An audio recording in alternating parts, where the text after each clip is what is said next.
So in the last video we talked about how to derive derivatives, and we saw that the derivative was simply just taking the limit of the average rate of change formula as h approaches 0. So the secant line represents the average rate of change, and as 2 points get closer and closer to each other, the slope of the secant line changes, and eventually it becomes a tangent line, which we called the derivative. And the derivative is the slope of the tangent line. And in calculus, the derivative also stands for the instantaneous rate of change. So this is what we did in the last video. We derived this equation, and we call this a derivative, and the symbol that's next to this is f prime. That's how we pronounce that. F prime of x. F prime of x, that little prime right there, stands for the derivative. Another notation for derivative, so we have f prime, we also have dy dx, and then we could even use y prime, since y equals f of x, y prime is the same thing as f prime of x. So those are the three notations that we'll be using throughout the course for derivatives. So one thing I also want to mention is that this notation here, we know that it stands for derivative, but I want to go ahead and mention that f prime of x is a function.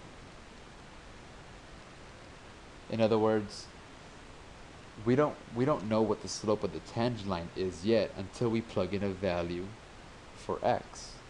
So for example, let's say you want to find the slope of a tangent line at x equals 2, then you say f prime of 2, so whatever derivative function you have, you plug in 2 and then you get a numeric value.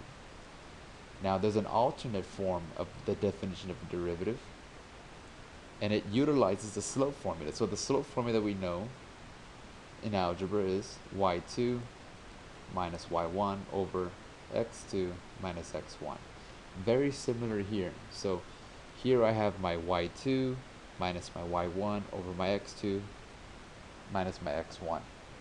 And then we also derive the derivative very similar. So we take the limit as x approaches this c. And notice that the notation here for the derivative is not f prime of x, it's f prime of c, where c is any x value. So the difference between the definition, this definition here, and this definition here, is that the definition above gives you a function of x, while this definition gives you a numeric value. This is equal to a number.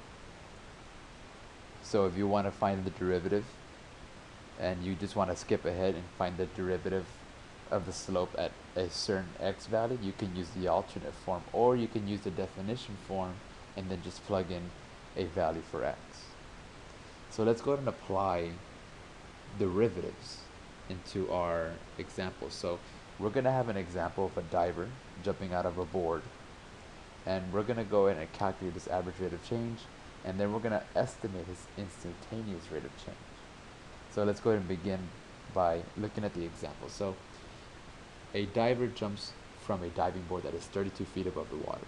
The position of the diver from the water is given by this quadratic equation, where t is measured in seconds. So letter A, graph the function and sketch below. Okay, so here is my function.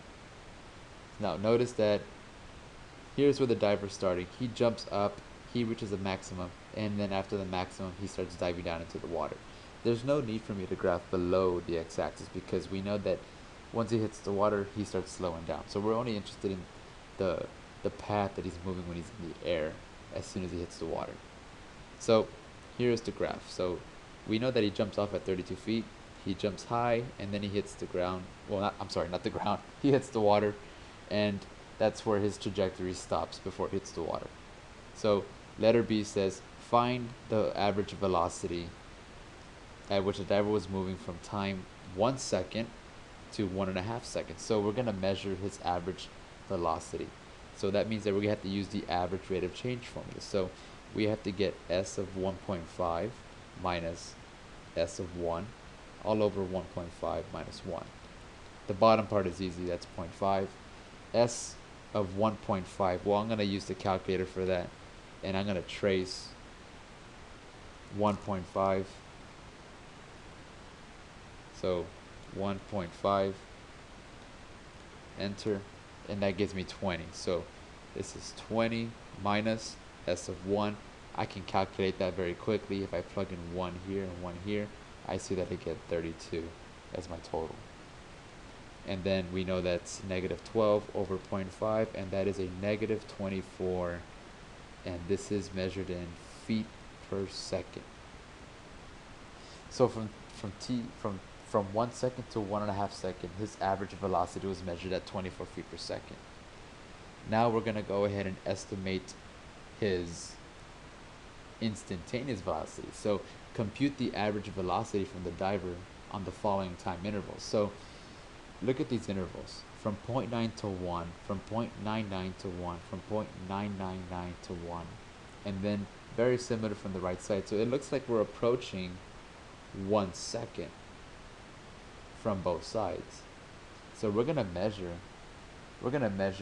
estimate his instantaneous velocity. So let me go ahead and do that. Okay, so these are the values right here. As you can tell, as the intervals get smaller and smaller, the instantaneous rate of change, the average rates of change get closer to a certain number. And that's from the left side. Now if you notice from the right side, as the intervals get smaller and smaller, the average rate of change seems to approach a number. And it seems like we're approaching, here is negative 15.9, and that's from the left side. From the right side is negative 16.01. It seems like if we were to estimate the instantaneous velocity at exactly 1, it would be 16 feet per second.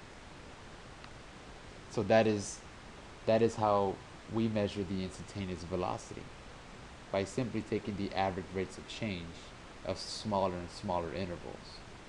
Now in the next video, you're going to see how we can use the derivative to make things a lot easier, rather than us having to estimate by doing average rates of change of so many numbers. Now we'll be able to do the definition derivative and be able to find our answer, and it'll be an exact answer as well.